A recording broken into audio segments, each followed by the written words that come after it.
Hello friends, ಎಲ್ಲರೂ ಹೇಗಿದ್ದೀರಾ? Welcome back to my channel. ಎಲ್ರಿಗೂ ಬೇಗ ಬೇಗನೆ ತಿಂಡಿ ಮಾಡ್ಕೊಳ್ಬೇಕು, ಏನು ಮಾಡೋದು ಅಂತ ಟೆನ್ಷನ್ ಇರುತ್ತೆ. ಈ ರೀತಿಯಾದಂತಹ ರುಚಿಯಾದಂತಹ ಬ್ರೇಕ್ಫಾಸ್ಟ್ನ ನೀವು ಮಾಡಿಕೊಟ್ರೆ ಬೆಳಗ್ಗೆ ಒಂದು ದೋಸೆನೂ ಬಿಡದೇನೆ ಪ್ಲೇಟ್ ಪೂರ್ತಿ ಖಾಲಿ ಮಾಡಿಬಿಡ್ತಾರೆ. ಅಷ್ಟು ರುಚಿಯಾಗಿರುವಂತಹ ರೆಸಿಪಿ ಇದು.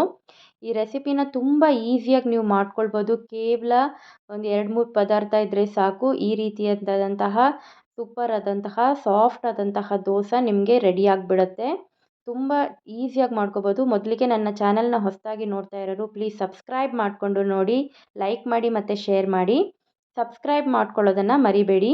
ಮೊದಲಿಗೆ ನಾನಿಲ್ಲಿ ಒಂದು ಪಾತ್ರೆಗೆ 1 ಕಪ್ ಆಗುವಷ್ಟು ಗೋಧಿ ಹಿಟ್ಟನ್ನು ತೊಗೊಂಡಿದ್ದೀನಿ, ಮತ್ತು ಅರ್ಧ ಕಪ್ ಆಗುವಷ್ಟು ರವೆನ ತೊಗೊಂಡಿದ್ದೀನಿ, ಮತ್ತು ಸ್ವಲ್ಪ ಒಂದು ಕಾಲು ಕಪ್ ಆಗುವಷ್ಟು ಕಡಲೆ ಹಿಟ್ಟನ್ನು ತೊಗೊಂಡಿದ್ದೀನಿ, ಮತ್ತು ಸ್ವಲ್ಪ 1 ಟೀ ಸ್ಪೂನ್ ಆಗುವಷ್ಟು ಉಪ್ಪನ್ನು ಕೂಡ ಇದಕ್ಕೆ ಸೇರಿಸ್ಕೊಳ್ತಾ ಇದ್ದೀನಿ.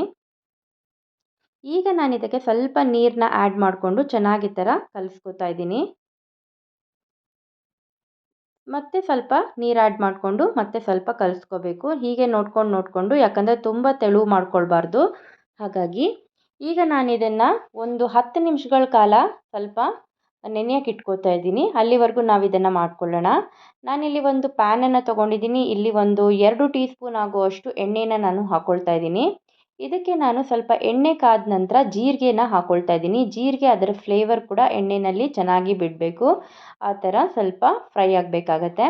ನಂತರ ಇದಕ್ಕೆ ನಾನು ಉದ್ದಿನಬೇಳೆ 1 ಟೀ ಸ್ಪೂನ್ ಆಗುವಷ್ಟು ಉದ್ದಿನಬೇಳೆಯನ್ನು ಸೇರಿಸ್ಕೊಳ್ತಾ ಇದ್ದೀನಿ. ಇದನ್ನೆಲ್ಲ ಚೆನ್ನಾಗಿ ನೀವು ಈ ಥರ ಮಿಕ್ಸ್ ಮಾಡ್ಕೊಳ್ಬೇಕು. ಯಾಕಂದರೆ ನೀವಿಗೆ ದೋಸೆ ತಿನ್ನಬೇಕಾದ್ರೆ ಇದ್ರ ಫ್ಲೇವರ್ ಕೂಡ ನಿಮಗೆ ದೋಸೆದಲ್ಲಿ ಬರುತ್ತೆ. ಹಾಗಾಗಿ ಇದನ್ನ ನೀವು ಚೆನ್ನಾಗಿ ಥರ ಫ್ರೈ ಮಾಡಿಕೊಂಡ್ರೆ ತಿನ್ನಬೇಕಾದ್ರೂ ತುಂಬ ಚೆನ್ನಾಗಿ ಅನಿಸುತ್ತೆ. ಹಾಗಾಗಿ 1-2 ನಿಮಿಷ ಇದನ್ನು ಸ್ವಲ್ಪ ಎಣ್ಣೆಯಲ್ಲಿ ಚೆನ್ನಾಗಿ ಥರ ಫ್ರೈ ಮಾಡ್ಕೊಳ್ಳಿ. ಸ್ವಲ್ಪ ಫ್ರೈ ಆದ ನಂತರ ಇದಕ್ಕೆ ನಾನು ಇವಾಗ ಈರುಳ್ಳಿಯನ್ನು ಸೇರಿಸ್ಕೊಳ್ತಾ ಇದ್ದೀನಿ. ನಾನು ಎಲ್ಲದೂ ತರಕಾರಿ ಏನೇ ತರಕಾರಿ ಇದ್ದರೂ ಕೂಡ ನೀವು ಇದಕ್ಕೆ ಸೇರಿಸ್ಕೋಬೋದು. ನಾನು ಇಲ್ಲಿ ಈರುಳ್ಳಿಯನ್ನು ಚಿಕ್ಕದಾಗಿ ಕಟ್ ಮಾಡಿಕೊಂಡು ಅದನ್ನು ಕೂಡ ಇದಕ್ಕೆ ಸೇರಿಸ್ಕೊಳ್ತಾ ಇದ್ದೀನಿ. ಇದನ್ನು ಕೂಡ ನೀವು ಒಂದು 2 ನಿಮಿಷಗಳ ಕಾಲ ಚೆನ್ನಾಗಿ ಥರ ಫ್ರೈ ಮಾಡ್ಕೊಳ್ಬೇಕು.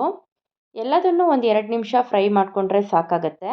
ನಾನು ಈ ಥರ ಜಸ್ಟ್ ಈ ಥರ ಫ್ರೈ ಮಾಡ್ಕೊಳ್ತಾ ಇದ್ದೀನಿ. ತುಂಬ ಏನು ಬೇಯೋದು ಬೇಕಾಗಲ್ಲ. ಮತ್ತು ಇವಾಗ ಇಲ್ಲಿ ಹಸಿಮೆಣಸಿನ್ಕಾಯನ್ನು ತೊಗೊಂಡಿದ್ದೀನಿ. ನಾನು ಒಂದು 3 ಹಸಿಮೆಣಸಿನ್ಕಾಯನ್ನು ತೊಗೊಂಡಿದ್ದೀನಿ. ಇದನ್ನು ಕೂಡ ನೀವು ಚೆನ್ನಾಗಿ ಥರ ಫ್ರೈ ಮಾಡ್ಕೊಳ್ಬೇಕು. ಹಸಿಮೆಣಸಿನ್ಕಾಯನ್ನು ತುಂಬ ಚಿಕ್ಕದಾಗಿ ತಿನ್ನಾಗಿ ನೀವು ಕಟ್ ಮಾಡ್ಕೊಳ್ಬೇಕಾಗತ್ತೆ. ಮತ್ತು ನಾನಿಲ್ಲಿ ಸ್ವಲ್ಪ ಒಂದು ಟೊಮೆಟೊನ ತೊಗೊಂಡಿದ್ದೀನಿ. ಅದನ್ನು ಕೂಡ ಈ ಥರ ಚಿಕ್ಕದಾಗಿ ಕಟ್ ಮಾಡಿಕೊಂಡು ಅದನ್ನು ಕೂಡ ನಾವು ಒಂದು 2 ನಿಮಿಷ ಸ್ವಲ್ಪ ಸಾಫ್ಟ್ ಆಗೋವರೆಗೂ ಇದನ್ನು ತುಂಬ ಸಾಫ್ಟ್ ಏನು ಆಗೋದು ಬೇಕಾಗಲ್ಲ. ಸ್ವಲ್ಪ ಸಾಫ್ಟ್ ಆಗೋವರೆಗೂ ನಾವು ಇದನ್ನು ಕೈ ಆಡಿಸ್ಕೋಬೇಕಾಗತ್ತೆ. ನಂತರ ನಾನಿಲ್ಲಿ ಒಂದು ಕ್ಯಾರೆಟನ್ನು ತೊಗೊಂಡಿದ್ದೀನಿ. ಅದನ್ನು ಕೂಡ ಚೆನ್ನಾಗಿ ತುರಿದಿಟ್ಕೊಂಡಿದ್ದೀನಿ. ಅದನ್ನು ಕೂಡ ಇದಕ್ಕೆ ಸೇರಿಸ್ಕೊಳ್ಬೇಕು. ಇದು ತುಂಬ ಹೆಲ್ದಿಯಾದಂತಹ ರೆಸಿಪಿ. ಮಕ್ಕಳು ತರಕಾರಿ ತಿನ್ನಲ್ಲ ಅಂತ ಇರ್ತಾರೆ. ಈ ರೀತಿಯಾಗಿ ನೀವು ಮಾಡಿಕೊಟ್ರೆ ಪ್ಲೇಟ್ ಕೂಡ ಖಾಲಿ ಆಗಿಬಿಡುತ್ತೆ. ಅಷ್ಟು ಚೆನ್ನಾಗಿರುತ್ತೆ. ಯಾವುದೇ ರೀತಿಯಾದ ಚಟ್ನಿ ಬೇಡ, ಪಲ್ಯ ಬೇಡ. ಇಷ್ಟು ಬರೀ ದೋಸೆನೇ ನೀವು ಆರಾಮಾಗಿ ತಿನ್ಬೋದು ಅಂಥ ಒಳ್ಳೆ ರೆಸಿಪಿ ಇದು. ಇದನ್ನು ಈಸಿಯಾಗಿ ಕೂಡ ನೀವು ಮಾಡ್ಕೊಳ್ಬೋದು. ನೋಡಿ ಈ ಥರ ಚೆನ್ನಾಗಿ ಒಂದು 2 ನಿಮಿಷ ಫ್ರೈ ಮಾಡ್ಕೊಳ್ಬೇಕು. ಈಗ ಸ್ವಲ್ಪ ನಾನು ನೆನೆ ಹಾಕಿದ್ದೀನಲ್ವ, ಇದನ್ನು ಒಂದು 10 ನಿಮಿಷ ಆಗಿದೆ. ಈಗ ನಾನೇನು ಮಸಾಲೆ ಮಾಡ್ಕೊಂಡಿದ್ದೀನಿ ಅದನ್ನು ಇದಕ್ಕೆ ಆ್ಯಡ್ ಮಾಡ್ಕೊಳ್ತಾ ಇದ್ದೀನಿ. ಇದನ್ನು ಆ್ಯಡ್ ಮಾಡ್ಕೊಂಡಿದ್ದ ತಕ್ಷಣ ಕೊತ್ತಂಬರಿ ಸೊಪ್ಪನ್ನು ಒಂದು ಸ್ವಲ್ಪ ಹಾಕ್ಕೊಳ್ಬೇಕು. ನಂತರ ನೋಡಿ ಈ ರೀತಿಯಾದ ಬ್ಯಾಟರ್ ರೆಡಿ ಆಗುತ್ತೆ. ಕಲಿಸ್ಕೊಳ್ಬೇಕಾಗತ್ತೆ ಎಲ್ಲದನ್ನು. ಚೆನ್ನಾಗಿ ಕಲಿಸಿದ ನಂತರ ಈ ಥರ ಬ್ಯಾಟರ್ ರೆಡಿ ಆಗುತ್ತೆ. ತುಂಬ ತೆಳು ಮಾಡ್ಕೊಳ್ಬೇಡಿ. ಹೇಗೆ ನೀವು ಉದ್ದಿನ ಹಿಟ್ಟನ್ನೆಲ್ಲ ಮಾಡ್ಕೊಳ್ತೀರಲ್ವ ಅದೇ ರೀತಿಯಾದಂತಹ ಉದ್ದಿನ ದೋಸೆ ಟೆಕ್ಸ್ಚರಲ್ಲೇ ನೀವು ಮಾಡ್ಕೊಳ್ಬೇಕಾಗತ್ತೆ. ನೋಡಿ ಈ ಥರ ಹಾಕ್ಕೊಂಡು ನಾನು ಹೇಗೆ ಉದ್ದಿನ ದೋಸೆ ಹಾಕೋತೀನಿ ಅದೇ ರೀತಿಯಾಗಿ ಇದನ್ನು ಹಾಕ್ಕೊಳ್ತಾ ಇದ್ದೀನಿ. ತುಂಬ ಚೆನ್ನಾಗಿ ಬರುತ್ತೆ. ನಿಮ್ಗೆ ಇನ್ಸ್ಟೆಂಟಾಗಿ ಮಾಡಿಸ್ಕೊಂಡಿರೋ ದೋಸೆ ಅಂತ ಅನಿಸೋದೇ ಇಲ್ಲ. ಯಾವ ಚಟ್ನಿ ಪಲ್ಯ ಸಾರು ಕೂಡ ಇದಕ್ಕೆ ಬೇಕಾಗಲ್ಲ.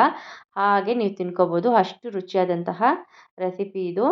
ಈ ರೆಸಿಪಿ ನಿಮಗೆ ಇಷ್ಟ ಆಗಿದ್ರೆ ಲೈಕ್ ಮಾಡೋದನ್ನು ಮರಿಬೇಡಿ. ಮತ್ತು ಇದನ್ನು ನೀವು ಈ ಥರ ಮುಚ್ಚಿಡಬೇಕಾಗತ್ತೆ ಒಂದು 2 ನಿಮಿಷ. 2 ನಿಮಿಷ ಮುಚ್ಚಿದ ನಂತರ ಇದು ಚೆನ್ನಾಗಿ ಬೆಂದಿರುತ್ತೆ.